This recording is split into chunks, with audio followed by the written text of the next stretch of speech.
সব নবীরা চেয়েছেন একজনের কাছে, তিনি কে? সব আল্লাহর ওলিরা চাইতেন একজনের কাছে, তিনি কে? সৈয়দনা আদম আলাইহিস সালাম কি দোয়া করলেন এই কোরআনে আছে না নাই?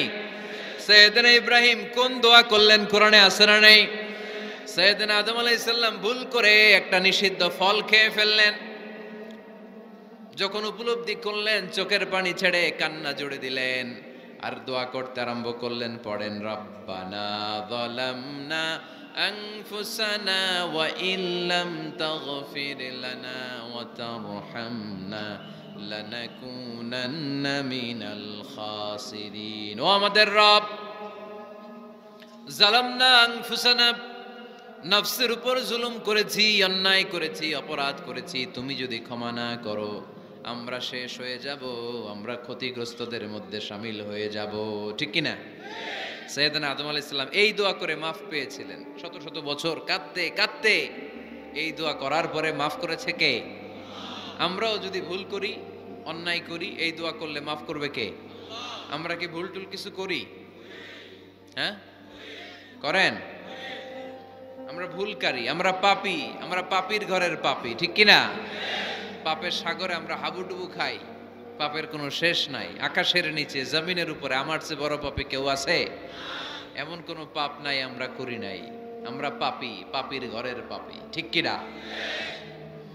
এজন্য এই দোয়াটা বললে ক্ষমা করে কে? আবার সৈয়দনা ইব্রাহিম আলাইহিস সালাম এই কোরআনের মধ্যে রয়েছে, তিনি দোয়া করেছেন, রব্বি জাআলনি মুকিমাস সালাতি ওয়া মিন যুররিয়্যাতি রব্বানা ওয়া তাকাব্বাল দুআ। সুবহানাল্লাহ পড়েন, রব্বি জাআলনি মুকিমাস সালাহ, আল্লাহ আপনি আমার নামাজ কায়েমকারী বানান, ওয়া মিন যুররিয়্যাতি, আমার সন্তানদেরকেও আপনি নামাজ কায়েমকারী বানান। রব্বুল আলামিন, এই দোয়াটা আমার পক্ষ থেকে আপনি কবুল করে নেন। পড়েন আমিন। দেখেন, ছেলে যদি নামাজ না পড়ে আমাদের কাছে দোয়া চাওয়ার আগে এই দোয়াটা করে নিয়েন আল্লাহর কাছে, রব্বি জাআলনি মুকিমাস সালাহ ওয়া মিন যুররিয়্যাতি রব্বানা ওয়া তাকাব্বাল দুআ। আল্লাহ আপনি আমারও নামাজ কায়েমকারী বানান, আমার নতুন প্রজন্ম, আমার সন্তানদেরকেও নামাজ কায়েমকারী বানান। এই দোয়া আল্লাহর কাছে করতে হয়। আল্লাহর কাছে দোয়া না করলে ছেলে মেয়ে নামাজি হয় না। নেককার সন্তান চাইবো কার কাছে? নেককার স্ত্রী চাইবো কার কাছে? আবার সাইয়েদনা ইউনূস আলাইহিস সালাম দোয়া করলেন, লা ইলাহা ইল্লা আনতা সুবহানাকা ইন্নী কুনতু মিনাল যালিমিন। এই দোয়াটা পড়েন আপনারা কখন? তুফান ছুটলে? আমাদের এলাকায় গ্রাম বাংলায় আমরা দেখছি তুফান ছুটলে পড়ে। বজ্রপাত, বজ্রপাতরে কি বলেন আপনারা? ঠাড়া, টাড়া। এই বজ্রপাত শুধু বজ্রপাত না, এটা বিপদে পড়ার দোয়া। এটা কিসে পড়ার দোয়া? রাস্তায় বিপদে পড়েছেন এই দোয়া পড়েন, অফিসে বিপদে পড়েছেন এই দোয়া পড়েন, ঘরের ভেতরে বিপদে পড়েছেন এই দোয়া পড়েন। মাছের পেট থেকে এই দোয়া পড়ার কারণে সাইয়েদনা ইউনূস আলাইহিস সালামকে বিপদ থেকে রক্ষা করেছে কে? এটা মুসিবতে পড়ার দোয়া। মুসিবতে পড়লে আমরা এই দোয়া পড়ব, মনে থাকবে? 1971 সালে পাক হানাদার বাহিনী, আমরা তো দেখি নাই, শুনেছি, কালেমা জিজ্ঞেস করতো সবাইকে। শুনছেন এই ঘটনা? বলতো কালেমা বল, যদি বলতে পারতো ছেড়ে দিত। যেহেতু পাকিরা ছিল মুসলমান, হিন্দু ভাইদেরকে ওরা শুট করতো, হিন্দু টের পাইলে গুলি। তো এক বাঙালি মুসলমানকে ধরে পাকিস্তানি মিলিটার জিজ্ঞেস করতেছে, কালেমা বল, মুসলমান নাকি হিন্দু? কয় আমি মুসলমান। কয় তাহলে কালেমা বল, সালে কালেমা বাতা। এখন সে ভয়ে এই দোয়া পড়া শুরু করছে। সে পড়তে শুরু করছে, লা ইলাহা ইল্লা আনতা সুবহানাকা ইন্নী কুনতু মিনাজ জালিমিন। পাকিস্তানি কয় সালে ये तो मुसीबत का कलिमा है, মানে বাঙালি এটা তো মুসিবতে বললে পড়ে। বাঙালি কয় হাম তো ভি মুসিবত মে হ্যায়, আমিও তো মুসিবতেই আছি।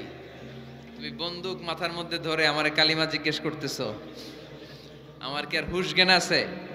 আমি কি পড়তেছি আমি নিজেই জানি না। তাহলে এটা হচ্ছে মুসিবত কা দোয়া মুসিবত কা কালিমা, বিপদে পড়লেই পড়বেন। শুধু এমন না যে তুফান ছুটলে পড়বেন, আকাশে থান্ডার বজ্রপাতে পড়বেন না, যে কোনো দোয়াতেই লা ইলাহা ইল্লা আনতা সুবহানাকা ইন্নী কুনতু মিনাজ জালিমিন। লা ইলাহা, কোনো মাবুদ নাই, ইলাহা নাই, ইল্লা আনতা, আল্লাহ তুমি ছাড়া কোনো উপাস্য নাই, সুবহানাক তুমি পবিত্র, ইন্নী কুনতু মিনাজ জালিমিন আমি জালিমদের অন্তর্ভুক্ত। ঠিক কি না? আবার অনেকের মুখের মধ্যে গিড়া লেগে যায়, কথা বলতে পারে না, আটকে যায়, বাংলায় বলে তুতলামি। কি বলে? আছে, এরকম আছে। সাইয়েদনা মুসা আলাইহিস সালাম কথা বলতে গেলে আটকে যেত, মুখে কষ্ট হতো। সাইয়েদনা মুসা আলাইহিস সালাম দোয়া করলেন, রব্বি শরহ লি সাদরি ওয়া ইয়াসসির লি আমরি ওয়াহলুল উকদাতাম মিন লিসানি ইয়াফকাহু কওলি। রব্বি শরহ লি সাদরি, আল্লাহ হৃদয়কে প্রশস্ত করে দেন। ওয়া ইয়াসসির লি আমরি, আল্লাহ আমার কাজকে, আমার দায়িত্বকে আমার জন্য সহজ করে দেন। ওয়াহলুল উকদাতাম মিন লিসানি, আমার জিহ্বায় যে কথা আটকে যায়, গিড়া লেগে যায়, এই গিটটা আপনি খুলে দেন। চিল্লায় পড়েন আমিন। আমাদের অনেক ছেলে মেয়েদের মুখে কথা আটকে যায়, আছে না নাই? এই দোয়াটা শিখাবেন। সব নবীরা এরকম দোয়া করতেন। নবীরা দোয়া করলে কবুল করতো কে? আল্লাহর হাবিব দোয়া করলে কবুল করতো কে? আল্লাহর হাবিব সাল্লাল্লাহু আলাইহি ওয়াসাল্লাম চাচাতো ভাই আব্দুল্লাহ ইবনে আব্বাসের জন্য দোয়া করলেন, আল্লাহুম্মা ফাক্কিহহু ফিদ্দীন ওয়া আল্লিমহু তা'ওয়িল। আল্লাহ আমার এই ছোট্ট চাচাতো ভাই আব্দুল্লাহ ইবনে আব্বাসকে আপনি দ্বীনের জ্ঞান দেন, আপনি কোরআনের ব্যাখ্যা শিক্ষা দেন। কবুল করে নিল কে? এই দোয়ার বরকতে উনি রাইসুল মুফাসসিরিন হয়েছেন, লিডার অফ দ্য অল মুফাসসির অফ কোরআন। কোরআনের সব মুফাসসিরদের সর্দারের নাম কি জানেন? জানেন না? আব্দুল্লাহ ইবনে আব্বাস রাইসুল মুফাসসিরিন, সব তাফসীর কারকদের বস, সব তাফসীর কারকদের লিডার, আল্লাহর হাবিবের এই দোয়ার বদৌলতে। এজন্য আমার কাছে কেউ যদি ছেলে মেয়ে নিয়ে আসে, বলে হুজুর হেফজখানায় দিছি বা আলিয়া মাদ্রাসা পরে একটু দোয়া করে দেন, আমি দোয়াটা পরে ফু দিয়ে দিই। নবীর দোয়া, বরকত বেশি না কম? আল্লাহুম্মা ফাক্কিহহু ফিদ্দীন ওয়া আল্লিমহু তা'ওয়িল। মুখস্থ থাকলে ভালো, না থাকলে যে রেকর্ড হইতেছে ইউটিউবে শুনে নেবেন। এই দোয়াটা পড়ে ছেলে মেয়েদের ফু দিবেন। মুফাসসির বানায় দিবে কে? যুগশ্রেষ্ঠ আলেম বানায় দিবে কে? এরকম আল্লাহর হাবিব দোয়া করতেন। আনাস রাদিয়াল্লাহু তাআলা আনহুর মা উম্মে সুলাইম, আল্লাহর নবী যখন হিজরত করে মক্কা থেকে মদিনায় আসলেন, মানুষের ধাক্কা ধাক্কিতে উনি জায়গা পান না। উনি এসে দেখেন মদিনার লোকেরা নবীর সাথে দেখা করার সময় নবীরে হাদিয়া দেয়। কি দেয়? হাদিয়া মানে কি? উপহার দেয়। যেই দেখা করতে আসে নবীর উপহার দেয়। উনি লজ্জায় পড়ে গেলেন, কি দিবেন? ওনার তো হাদিয়া দেওয়ার মতো টাকা নাই, পয়সা নাই। ছোট্ট আনাস রাদিয়াল্লাহু তাআলা আনহুকে ধরে বিশ্বনবীর কাছে যেয়ে বললেন, নবী দেখলাম, দেখে লজ্জায় পড়ে গেলাম, মদিনার আনসারী গোত্রের সব নারী পুরুষ যারাই আপনারে সালাম দিতে আসে সবাই হাদিয়া দেয়।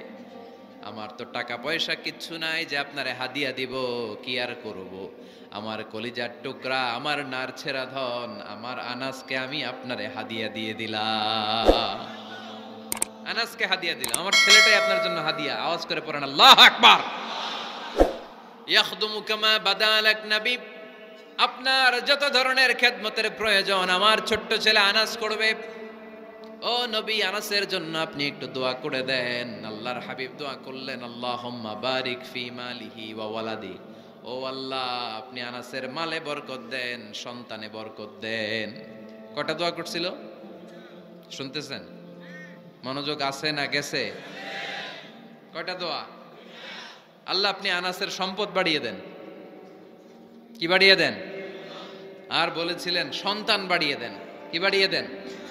এবার শোনেন সম্পদ কেমনে বাড়ছে। আনাস রাদিয়াল্লাহু তাআলা আনহু বলতেন, মদিনাতে আমার খেজুরের বাগান ছিল। কিসের বাগান? উনি বলতেন মদিনাতে যত খেজুরের বাগান ছিল বছরে খেজুর ধরতে একবার। কয়বার?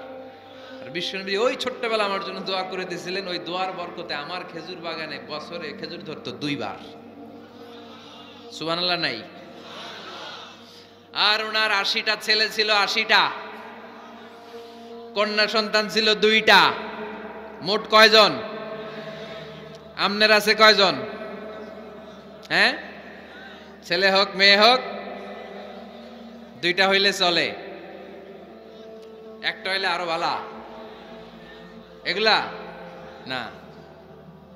10 জন সন্তান আছে, এরকম আছেন নাকি কোনো বাবা? আছে? কই? আন্দাজে মান্দাজে জানে না, কয় আছে? কই আছে? উল্টা পাল্টা কও মিয়া। রোহিঙ্গা ক্যাম্পে? মাশাআল্লাহ। এগুলো নিয়ে ঠাট্টা করো না। আল্লাহর হাবিব এই রোহিঙ্গা ভাইদেরকে নিয়ে কিয়ামতের দিন দাঁড়াবে। ফাইন্নী মুকাসিরুন বিকুম আল উমাম তাজাওয়াজুল ওয়াদুদ আল ওয়ালুদ। প্রেমময়ী চেহারা দেখে ওই নারীদেরকে বিয়ে করো, আর সন্তান বেশি জন্ম দিতে পারে এরকম নারীকে বিয়ে করো, কেননা তোমাদের সংখ্যার আধিক্য নিয়ে কিয়ামতের দিন আমি নবী গর্ব করব। আমি নবী বলবো আমার উম্মতের সংখ্যার ধারে কাছেও কোনো নবীর উম্মত নাই। চিল্লায় পড়েন সুবহানাল্লাহ। নবীর দোয়ার বরকত। আল্লাহুম্মা বারিক ফি মালিহি ওয়া ওয়ালাদিহি। আল্লাহ মালে বরকত দেন, আনাসের সন্তানে বরকত দেন। সব খেজুর বাগানে খেজুর ধরে একবার, ওনার খেজুর বাগানে কয়বার? ওনার মোট সন্তান 82 জন। কয়জন? 82। 80 জন ছেলে, 2 জন মেয়ে। এটা হলো নবীর বরকত। নবী দোয়া করলেই কবুল। সুবহানাল্লাহ পড়েন। মক্কার দাওয়াতি জীবনের শুরুর দিকে আল্লাহর হাবিবের খুব কষ্ট হচ্ছিল। অল্প কয়েকজন হাতে গোনা ওনার ফলোয়ার তাহাজ্জুদের নামাজে কেঁদে কেঁদে আল্লাহর একটা দোয়া করে ফেললেন। আল্লাহুম্মা আইজ্জাল ইসলাম বিআহাব্বির রাজুলাইনি ইনদাক বিউমর ইবনুল খাত্তাব আও আবি জাহল ইবনে হিশাম। আল্লাহ, মক্কার দুজনের একজন যেন কালিমা পড়ে মুসলমান হয়। হয় খাত্তাবের বেটা ওমর, নয় হিশামের বেটা আবু জাহাল। ওমরে ফারুকের জন্য দোয়া কবুল করলো কে? বিষ্ণু ইসলাম আরকাম ইবনে দারিল আরকামে বসে দাওয়াত দিচ্ছেন। হঠাৎ সাইয়েদনা ওমরে ফারুক তলোয়ার নিয়ে ছুটে আসলেন আল্লাহ রাসূল সাল্লাল্লাহু আলাইহি ওয়াসাল্লামকে হত্যা করবেন বলে। সাহাবারা এসে তথ্য দিলেন, ইয়া রাসূলুল্লাহ আপনি ছোটেন, দৌড়ান, পালিয়ে যান। ওমর আল খাত্তাব আসতেছে আপনাকে হত্যা করবার জন্য। আল্লাহর হাবিব বললেন, না, তোমরা ভুল বুঝছো, তোমরা সরে যাও, দরজা খুলে দাও। আমার মনে হচ্ছে ওই যে রাতে আমি তাহাজ্জুদের সালাত শেষে দোয়া করেছি, আজ বোধহয় ওই দোয়া কবুল হতে শুরু করেছে। সাইয়েদনা ওমরে ফারুক আসলেন, এসে তলোয়ার রেখে দিলেন, আঙ্গুল তুলে বলতে শুরু করলেন, আশহাদু আল্লা ইলাহা ইল্লাল্লাহ ওয়াহদাহু লা শারীকা লাহ ওয়া আশহাদু আন্না মুহাম্মাদান আবদুহু ওয়া রাসূলুহু। সুবহানাল্লাহ পড়েন। কালিমা পড়ে মুসলমান হয়ে গেলেন। আল্লাহর হাবিবকে বললেন, ইয়া রাসূলুল্লাহ আপনি যে লুকায় লুকায় ঘরে দাওয়াত দেন, কারণ কি? বাইরে চলেন। আল্লাহর হাবিব বললেন, না, এটা মাক্কি জীবন, এখানে গোপনে দাওয়াত দিতে হবে। আল্লাহ রাসূল সাল্লাল্লাহু আলাইহি ওয়াসাল্লাম কথা বলার পর ওমরে ফারুক বললেন, তাহলে আলাইসাল কুরআনু কিতাবুন হক, এই যে কোরআনের কথা আপনি শোনাচ্ছেন এটা কি সত্য কিতাব নয়? এটা কি সত্য কিতাব না? আলাইসাল ইসলামু দীনুন হক, আমাদের ইসলাম কি সত্য ধর্ম নয়? আলাইসাল্লাহু রব্বুন হক, আমাদের আল্লাহ কি সত্য রব নয়? আল্লাহর হাবিব বললেন, সত্য। তো সব যদি সত্য হয়, ফাফিমাল ইখতিফা, তাহলে লুকিয়ে লুকিয়ে কেন, ঘরে বসে কেন? আমরাই যদি হকের পথে থাকি, আমরা বের হচ্ছি না কেন? আমি একটা মিছিল দিব। আল্লাহর হাবিব বললেন, যাও, আস্তে ধীরে মিছিল দাও। 12 জনকে নিয়ে উনি আল্লাহর নামের তাকবীর জুড়ে দিলেন। আল্লাহু আকবার, আল্লাহু আকবার, আল্লাহু আকবার। মক্কার জমিনে তাকবীর শুনে কাফির মুশরিকরা অবাক, দৌড়ে আসছে, কিরে কার এত বড় সাহস আমাদের নির্বাচনী এলাকায় আল্লাহর নামে তাকবীর দেয়। এসেই দেখে মিছিলের সামনে ওমর। মিছিলের সামনে কে? ওমরে ফারুককে দেখে আবু জাহেল দিছে এক দৌড়, উতবা দিছে আরেক দৌড়, সাইবা দিছে আরেক দৌড়। ময়দান ফাঁকা, খালি মাঠে সাইয়েদনা ওমরে ফারুক সবাইকে নিয়ে তাকবীর দিতে দিতে কাবার গিলাফ ধরে মিছিল আর স্লোগান শেষ করলেন। চিল্লায় পড়েন সুবহানাল্লাহ। তার মানে নবীর দোয়ার বরকত আছে না নাই? এজন্য যেই কোনো বিপদে, কোন পরিস্থিতিতে কোন দোয়া পড়বেন, আল্লাহর কিতাবের ভেতরে এই দোয়াগুলো উল্লেখ করেছে কে? আমরা এই দোয়াগুলো বেশি বেশি পড়ব। কোরআনের দোয়ার মতো কম্প্রিহেন্সিভ দোয়া হয় না। আপনি বাংলায় 1000টা বাক্য বলে যেটা বুঝাতে না পারবেন, কোরআনের আয়াত একটা বললে ওটা কভার হয়ে যায়, ঠিক কি না? একটা কম্প্রিহেন্সিভ দোয়া সবাই পড়েন, রব্বানা আতিনা ফিদ দুনিয়া হাসানা ওয়া ফিল আখিরাতি হাসানা ওয়া কিনা আযাবান নার। আল্লাহ তুমি দুনিয়ার সব কল্যাণ দাও, আখিরাতেরও সব কল্যাণ দাও, আগুনের আযাব থেকে তুমি বাঁচিয়ে দাও। খেয়াল করছেন অর্থ নাকি খালি মাথা ডুলাইতেছেন? আল্লাহ রব্বানা আতিনা ফিদ দুনিয়া হাসানা, আল্লাহ দুনিয়ার যত হাসানা আছে কল্যাণ দাও, ওয়াফিল আখিরাতি হাসানা, আখিরাতের যত কল্যাণ আছে দাও, ওয়াকিনা আযাবান নার, আগুনের শাস্তি থেকে বাঁচিয়ে দাও। তা আপনি দুনিয়ার যা আছে ওইটাও নিলেন, আখিরাতে যা আছে ওইটাও নাকি নিবেন, তো বাকি রাখছেন কি? আপনি গাছেরটাও খাইবেন, তলারটাও কুড়াইবেন, সবই তো চাইলেন এই দোয়ায়। কোনো কিছু বাকি আছে এই দোয়ায়? ইউসুফের খিলের ভাইয়েরা, এই দোয়াতে কোনো কিছু, কোনো নেয়ামতের কথা কি বাকি আছে? তাহলে এই দোয়া যদি আপনি করেন, পৃথিবীর অন্য কোনো বাক্য দিয়ে এই দোয়ার সমপরিমাণ কোনো অর্থ বোঝানো সম্ভব? এজন্য আমরা কোরআনের দোয়াগুলো পড়বো বেশি বেশি। মনে থাকবে? আওয়াজ করে পড়তে হবে ইনশাআল্লাহ।